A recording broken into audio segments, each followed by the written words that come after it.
it's very difficult for somebody who meets a stranger to try and open up and tell you the story of a loved one. One, they're hurting anyway, but two, it's the fact of that it's, like I said, put them at ease, drawing that information out of them. Talking about it might not be everyone's cup of tea, but in the corner of a cafe in Carlisle, a group of people have gathered to discuss death and the issues surrounding it.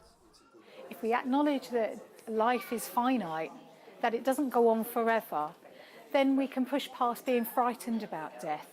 And what we can do is then really embrace life and live much more mindfully, understanding that our plans are all in place, everyone knows what to do when the time comes. You can just relax and really embrace life. More than just morbid curiosity, the cafe group gives people a space to discuss issues surrounding death that they may not be able to talk about with their loved ones. Those who came along to this meeting were there for more than just the cake.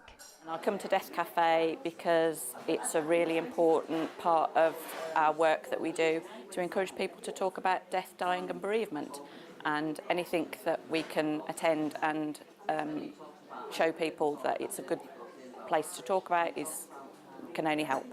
It's not a taboo subject to talk about death. It's about planning ahead.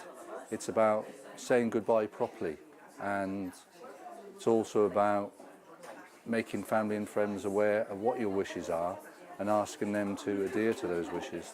One of my great joys is letting people know that they have choice and that every step of the way families can make decisions. So it goes way beyond whether someone wants to be cremated or buried, way beyond music choices, but the whole style and feel.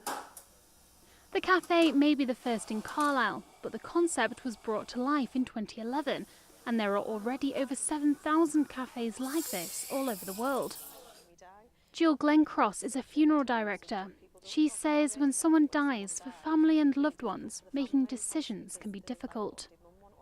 You know, when people obviously are alive, people don't tend to discuss their wishes.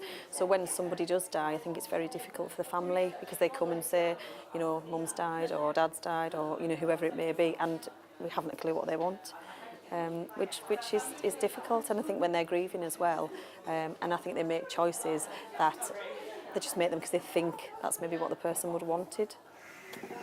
The name Death Cafe might seem a bit morbid, and sitting down with the group today there were certainly some sombre moments, but also moments of real happiness and joy and even laughter, which they hope will have people leaving thinking not just about death, but about life.